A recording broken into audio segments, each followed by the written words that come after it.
Temos uma primeira pergunta do Wagner Clarino para o Marcelo Monteiro, da Pimaco, autoadesivos.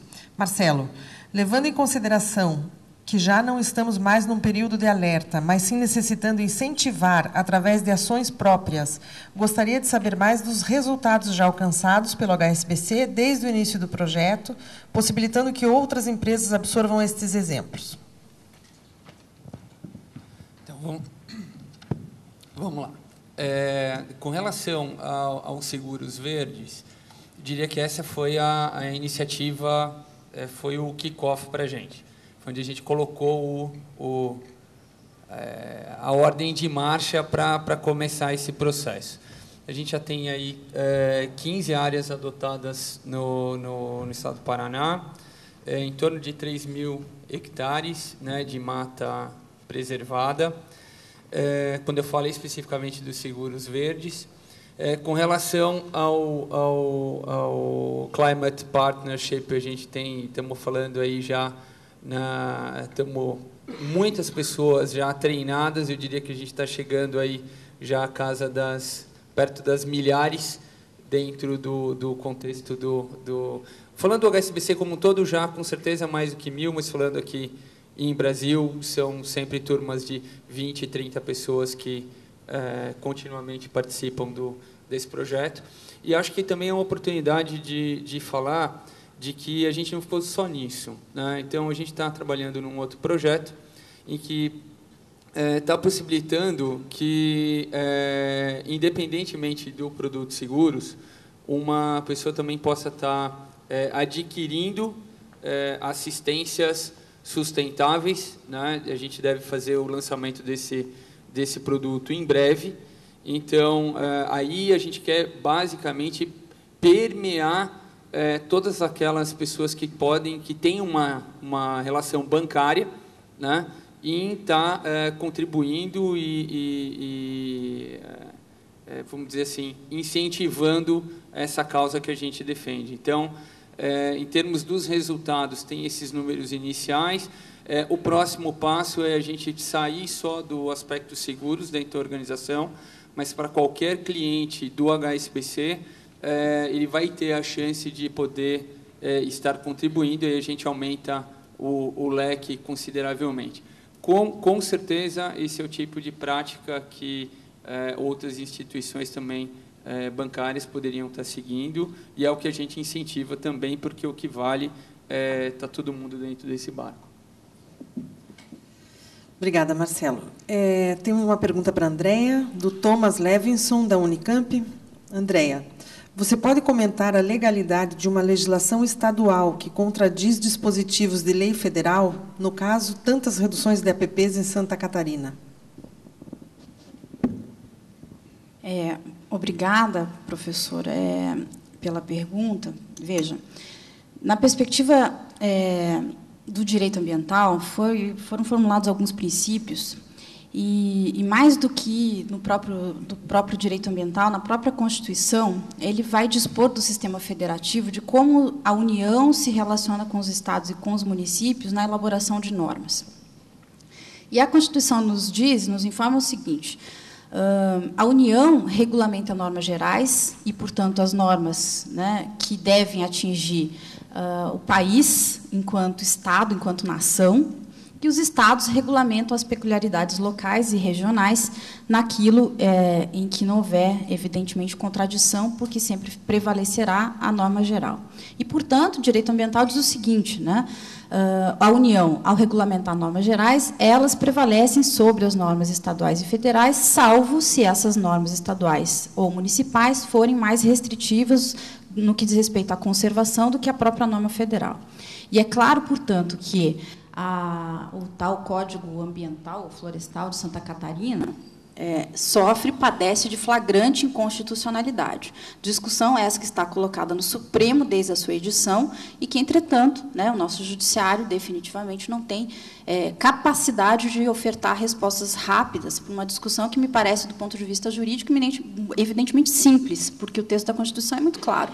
Norma geral é norma geral, o Estado não pode contrariar. Entretanto, né, os Estados têm usado dessas estratégias para conceber novas formulações e tentar operar diferenças e que, mais do que o princípio federativo de autonomia dos estados e que está aí colocado, há uma afronta ao projeto de nação que nós queremos ser e que deveríamos ser, né? Isso aí está colocado, os estados, não é só em questões ambientais que isso acontece, questões tributárias, guerras tributárias e por aí vai, né? Em flagrante e evidente processo nocivo ao nosso projeto de nação, coisas que só cabe ao judiciário resolver e não resolve, né? E levam-se anos e anos para dispor de forma diferente disso. Vou juntar duas perguntas aqui para o Marcelo, do Ricardo Gomes, da SPVS, e do Miguel Milano, que é o seguinte: o Ricardo pede uma abordagem, ou, enfim, né, uma fala sobre os riscos e oportunidades para a indústria de seguros nos temas biodiversidade e clima.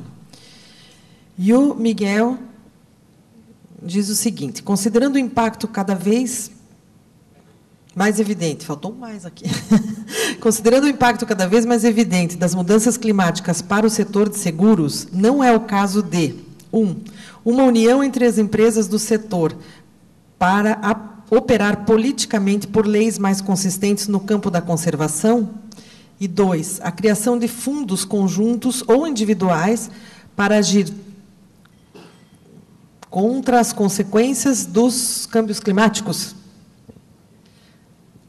Então, uma união entre as empresas do setor para operar politicamente por leis mais consistentes no campo da conservação. E 2, a criação de fundos conjuntos ou individuais para agir contra as consequências dos câmbios climáticos, num contexto de riscos e oportunidades para a indústria de seguros, que foi o que o Ricardo pediu. Ok.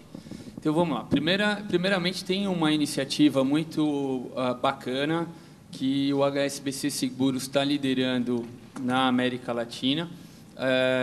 O CEO do HSBC Seguros é o representante da ONU na elaboração dos princípios sustentáveis para a indústria de seguros, né? Então, existe uma iniciativa mundial, né? Então, direcionada pelas Nações Unidas. O contexto é ter alguns workshops em todos os continentes. No Brasil, aconteceu no início do ano, né? O HSBC Seguros está liderando isso e conta com o apoio de outras importantes instituições. Posso citar aí algumas conhecidas aí como Bradesco, Swiss Re, Itaú Seguros, IRB e muitas outras.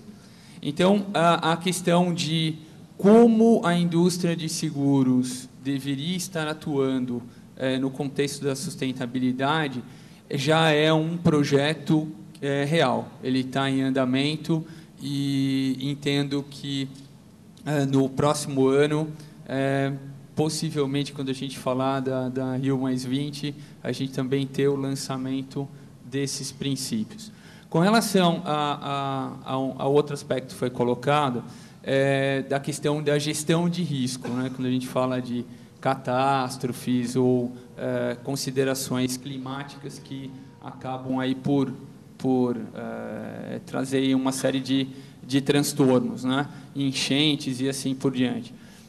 Já existe, na verdade, uma grande comunicação entre as empresas em como lidar com isso. Existe também, quando a gente fala de mecanismos mais técnicos, como resseguro, né, mais de uma empresa entrando para cobrir um determinado risco.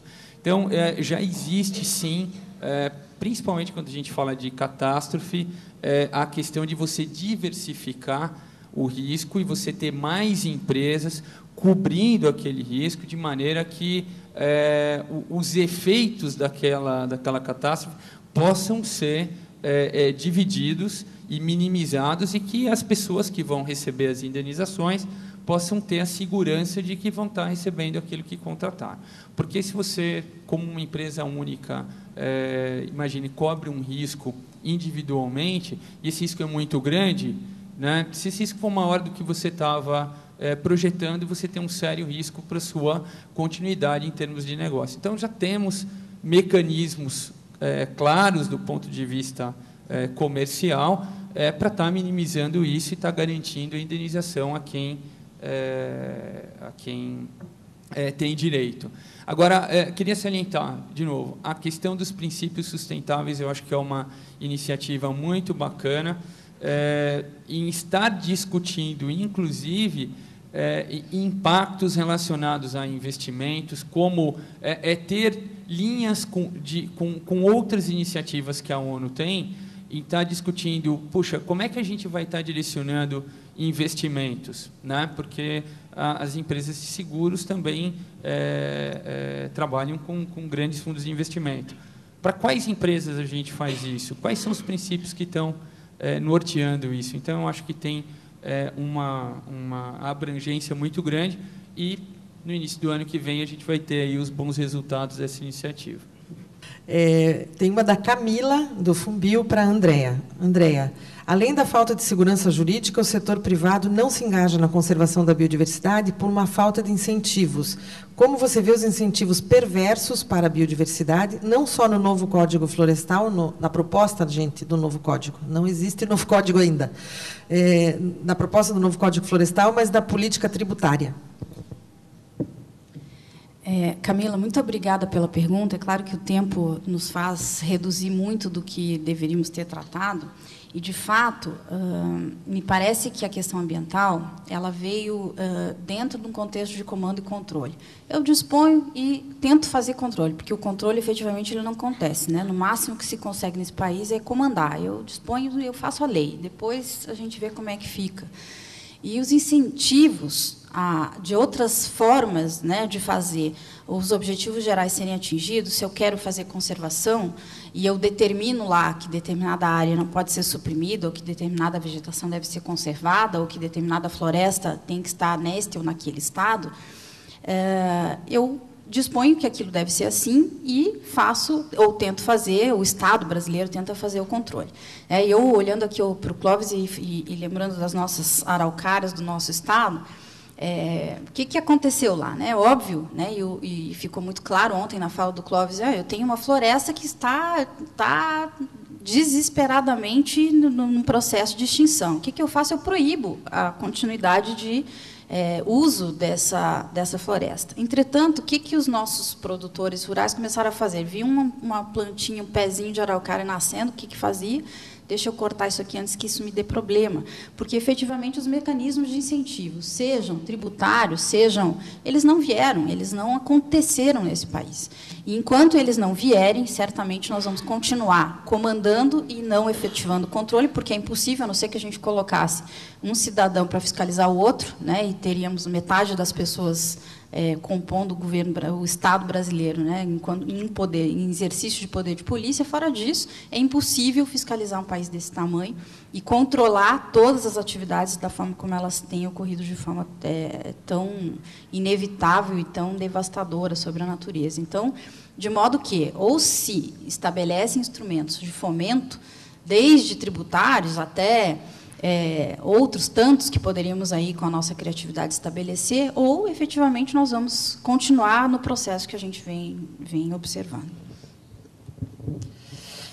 Uma pergunta da Daniela Mariuso, do Banco Rabobank, para o Marcelo. Duas perguntas, na verdade. Como você vê a participação das instituições financeiras nas mesas redondas de commodities? RSPO, RTRS, Bom Sucro? E 2, você acredita que um dia será possível um banco receber uma garantia que leve em consideração o valor da biodiversidade da área? Bom, eu vejo o seguinte, do ponto de vista de tendência, a partir do momento que o conceito fica mais maduro, fica mais claro, vai se trabalhar com um conceito de quantificação do que a biodiversidade traz.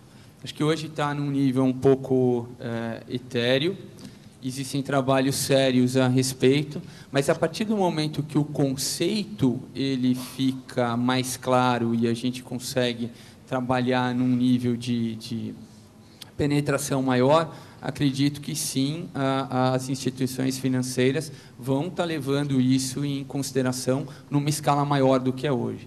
Vamos dar um exemplo. Quando a gente fala a questão do carbono, né? Eu diria que o carbono foi o conceito, talvez, inicialmente, que permeou mais a população, e algumas instituições falam do ponto de vista de carbono, né? Então, eu acho que esse conceito vai ser ampliado, sim, e entendo que a tendência é estar considerando esses itens do ponto de vista de viabilidade para conceder financiamentos e assim por diante, a partir que os princípios vão se tornando mais maduros.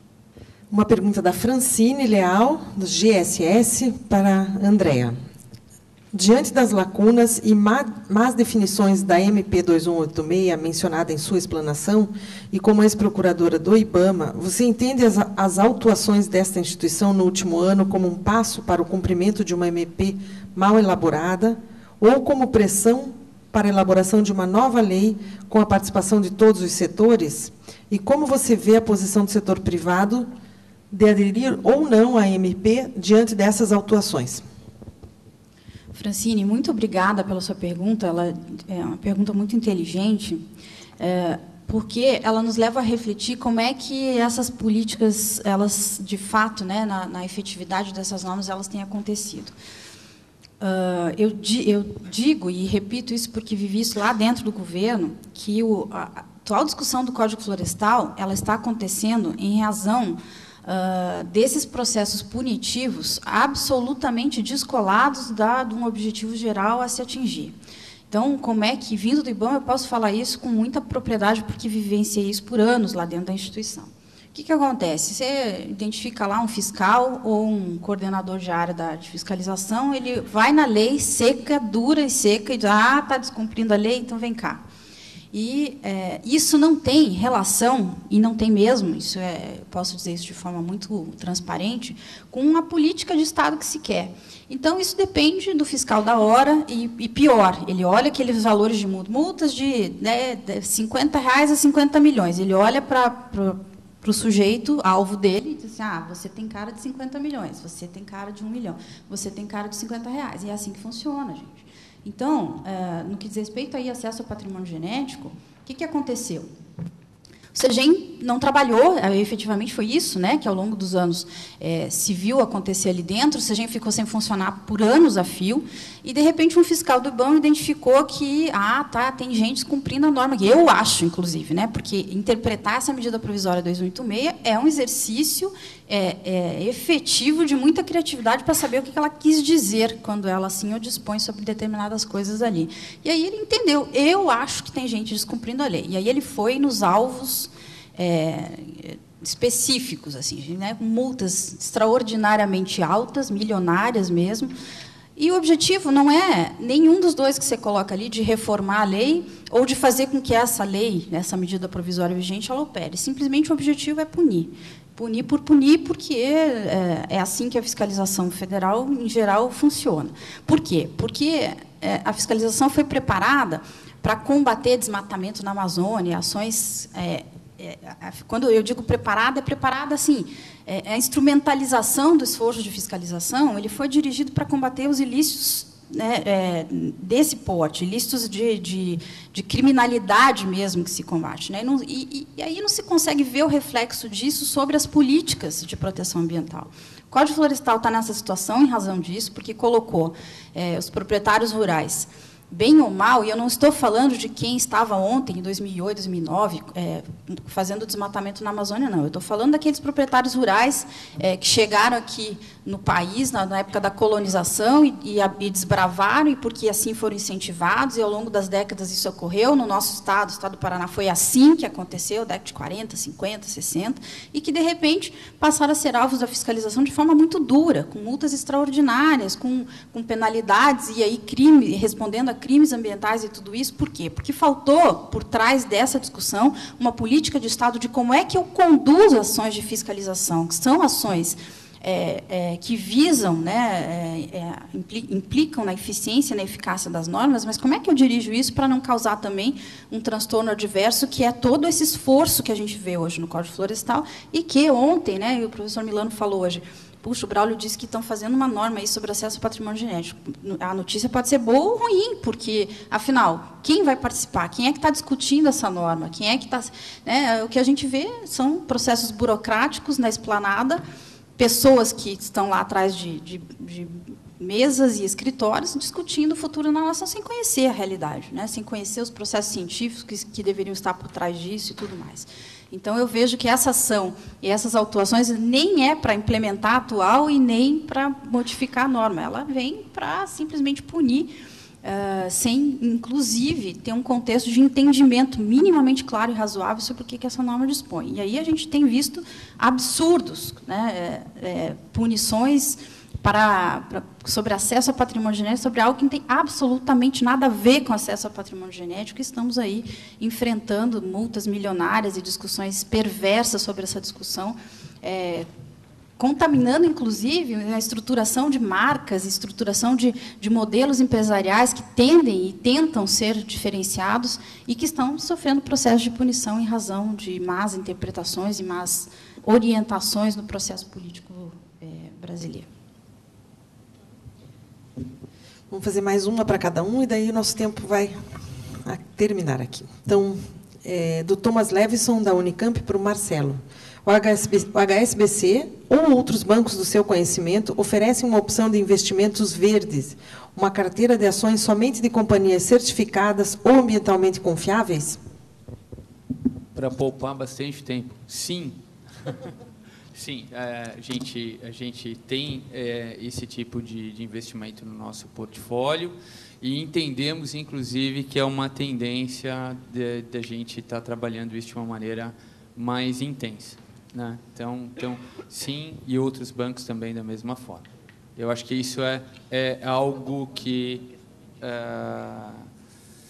a gente tem que incentivar e que, efetivamente, já é um início também, por outro lado, de estar quantificando e valorizando melhor a atividade dessas empresas em relação ao tema que a gente está dizendo aqui.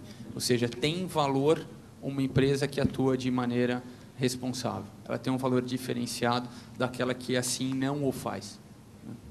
Em duas perguntas. Uma do Reinaldo Lorival, do WCS, que pergunta que como, no seu entender, as demandas do Código Florestal se aplicam aos governos no que tange a obrigatoriedade de proteção e manutenção de APPs e reservas legais. O Código não se aplica ao Estado?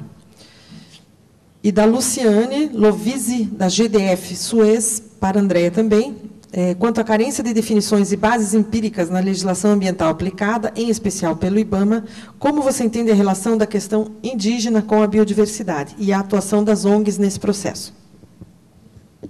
Vixe Maria, vamos lá.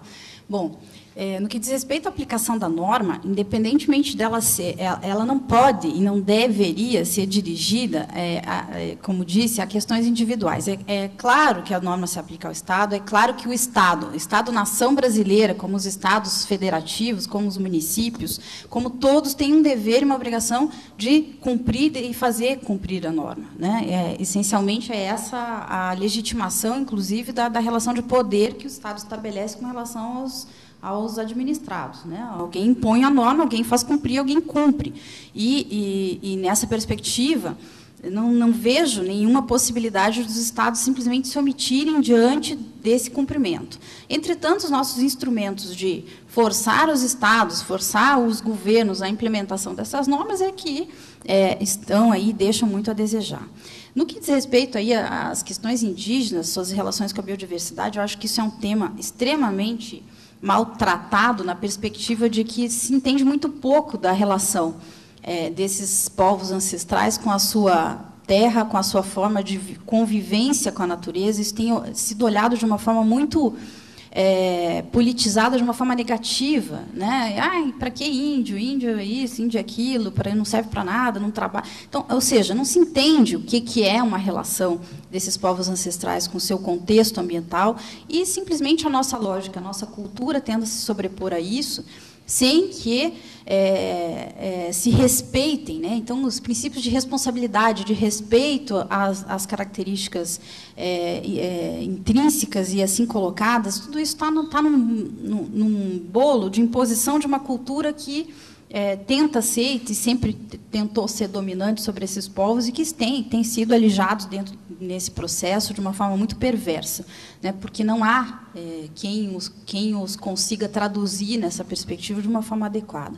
Então, realmente, os nossos povos indígenas continuam sendo subjugados no nosso processo de desenvolvimento, isso evidentemente e forçosamente claro, infelizmente, a nossa realidade aponta nesse